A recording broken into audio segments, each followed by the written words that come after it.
May katrato na po kami abogado. Pupunta na po siya ng Singapore ngayon o bukas. Ang mga apo niyo, naroon na rin po.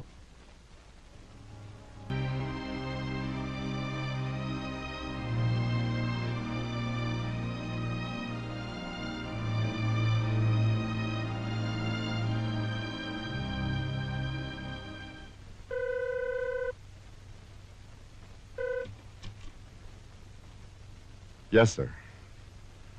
We're doing our very best, sir. Yung anti-government agitation ay gawa-gawa lang ng leftist movement. Yes, sir. Definitely, sir. We will look into the matter, sir. No, sir. We won't let Flor Contemplacion be hanged. We're doing our very best, sir. Thank you, sir.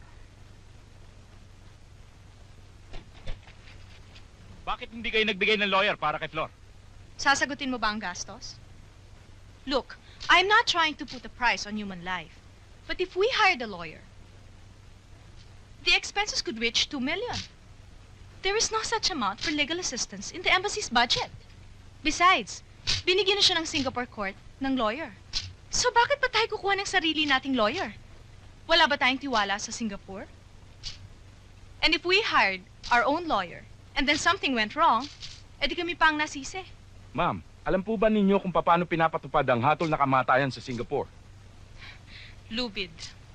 Nay, nung nasa Singapore kayo,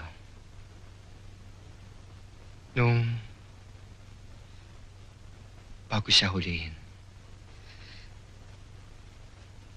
ano ba talagang lagay niya? Masaya ba siya o malungkot?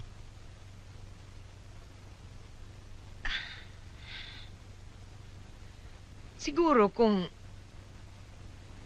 malungkot siya, malungkot nga siguro siya, pero hindi niya pinapahalata. Ang nakita ko kasi Flor noon masayang masaya. Buhay na buhay. Meron kaming lugar na laging pinupuntahan. Yung West Lucky Plaza. Nung unang dumating sa Singapore yang si Flor, takot na takot. Elementarya lang daw kasi siya at di marunong mag-Ingles. Kapag tinitingnan mo kami noon, parang wala kami mga problema. Pero ang totoo, puro kami problema.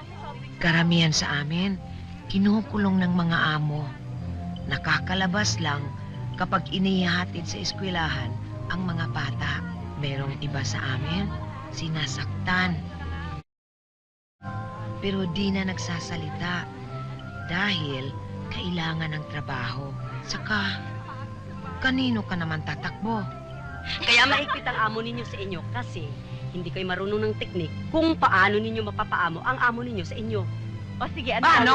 Eh di haluan ninyo ng ihi nyo ang sabaw ng amo nyo. Oh, so yun? Hindi naman niya mahahalata eh. Kita niyo kinabukasan, maamong-maamo na sa inyo ang mga amo ninyo. Baka bigyan pa kayo ng bali at pagpakasinim pa kayo. Talagang masarap kasama si Flor. Kahit saan magpunta yun, talagang pagbukas ng bibig yun.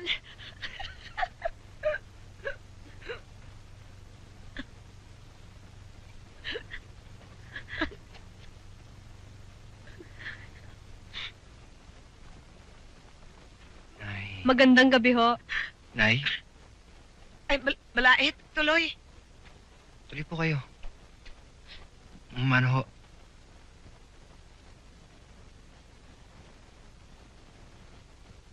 Kagagaling ko lang sa Masbate. Gusto ko lang malaman kung anong nangyari na kay Flor. Ano bang nagagawa niyo? Nakikipagtulungan na kami sa mga iba't ibang organisasyon. Siguro nabalitaan na ninyo yung tungkol sa mga picket sa embassy ng Singapore. Ano pang magagawa ng mga picket? Baka lalong maghigpit kay Flor. Nay, may katrato na po kami abogado. Pupunta na po siya ng Singapore ngayon o bukas. Ang mga apo niyo, naroon na rin po.